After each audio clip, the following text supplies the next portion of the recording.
जय गौरी शंकर दोस्तों। वट सावित्री व्रत एक ऐसा व्रत जिसमें हिंदू धर्म में आस्था रखने वाली स्त्रियां अपने पति की लंबी उम्र और संतान प्राप्ति की कामना करती हैं। उत्तर भारत में तो यह व्रत काफी लोकप्रिय है। इस व्रत की तिथि को लेकर पौराणिक ग्रंथों में भी भिन्न भिन्न मत मिलते हैं। असल में इस व्रत को ज्येष्ठ माह की अमावस्या और इसी मास की पूर्णिमा को भी मनाया जाता है। एक और जहां निर्णायमृत के अनुसार वट सावित्री व्रत ज्येष्ठ मास की अमावस्या को किया जाता है, तो वहीं स्कंद पुराण एवं भविष्योत्तर पुराण इसे ज्येष्ठ पूर्णिमा पर करने का निर्देश देते हैं। वट सावित्री पूर्णिमा व्रत दक्षिण भारत में किया जाता है, वहीं वट सावित्री अमावस्या व्रत उत्तर भारत में विशेष रूप से किया जाता है। तो आइए जानते हैं क्या है वट सावित्री व्रत की कथा और क्या है इस पर्व का महत्व। वट सावित्री व्रत अमावस्या तिथि। व्रत की तारीख है 26 मई 2025, दिन सोमवार।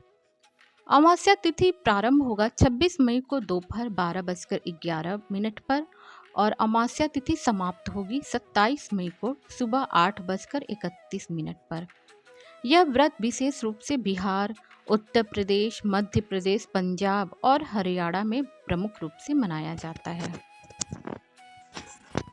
भक्तों, आइए जानते हैं वट सावित्री व्रत की पूजा विधि क्या है। वट सावित्री व्रत में वट यानी बरगद के वृक्ष के साथ साथ सत्यवान और सावित्री और यमराज की भी पूजा की जाती है। माना जाता है कि वट वृक्ष में ब्रह्मा, विष्णु और महेश तीनों देव वास करते हैं।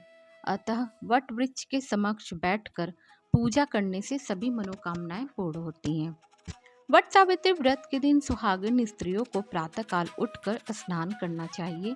इसके बाद रेत से भरी एक बांस की टोकरी ले और उसमें ब्रह्मदेव की मूर्ति के साथ सावित्री की मूर्ति स्थापित करें।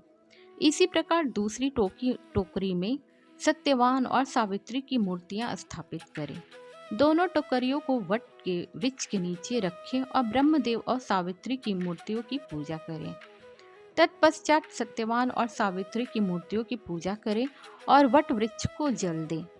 वट वृक्ष की पूजा हेतु जल, फूल, रोली मोली, कच्चा सूत, भीगा चना, गुड़ इत्यादि चढ़ाएं और जलाभिषेक करें।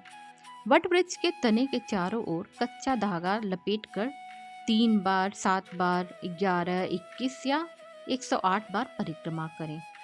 इसके बाद स्त्रियों को वट सावित्री व्रत की कथा सुननी चाहिए। कथा सुनने के बाद भीगे हुए चने का बायना निकालें और उस पर कुछ रुपए रखकर अपनी सास को दें। जो स्त्रियां अपनी सासों से दूर रहती हैं वो बायना उन्हें भेज दें और उनका आशीर्वाद लें। पूजा समापन के बाद ब्राह्मणों को वस्त्र तथा फल आदि दान करें। जैसा कि इसकी कथा से ज्ञात होता है कि यह पर्व हर परिस्थिति में अपने जीवन साथी का साथ देने का संदेश देता है। इससे ज्ञात होता है कि पतिव्रता स्त्री में इतनी ताकत होती है कि वह यमराज से भी अपने पति के प्राण वापस ला सकती है।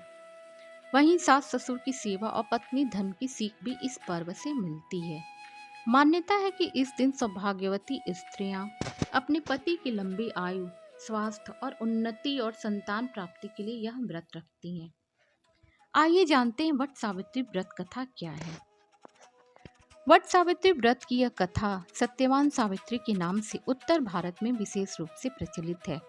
कथा के अनुसार एक समय की बात है कि मद्र देश में अश्वपति नाम के धर्मात्मा राजा का राज था। उनकी कोई भी संतान नहीं थी। राजा ने संतान हेतु यज्ञ करवाया।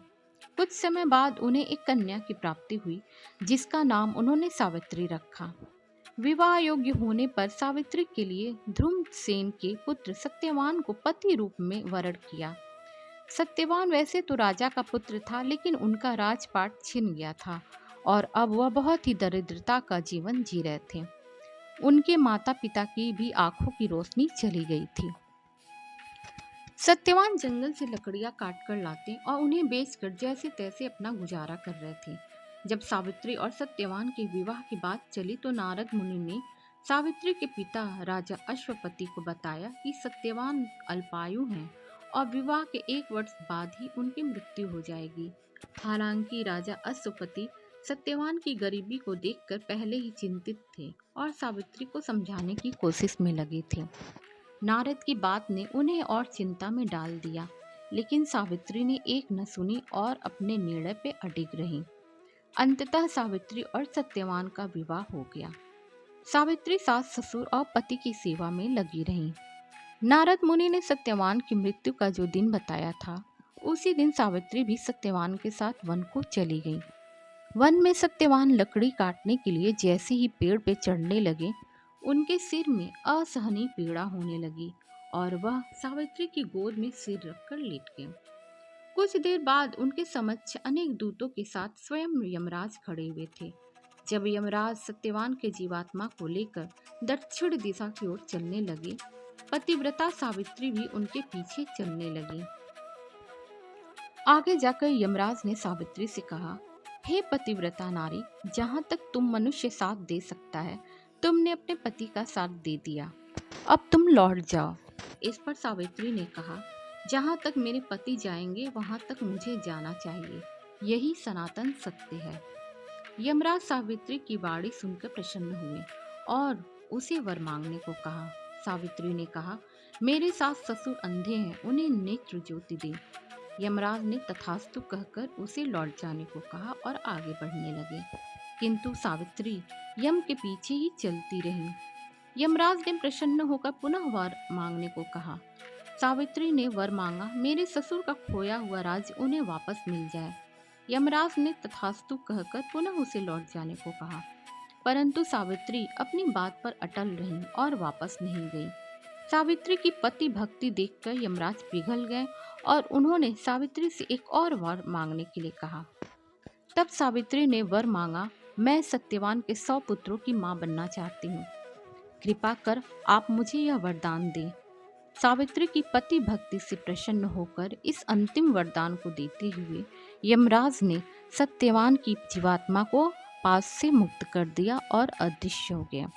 सावित्री जब उसी वट वृक्ष के पास आई तो उसने पाया कि वट वृक्ष के नीचे पड़े सत्यवान के मृत शरीर में जीव का संचार हो रहा है।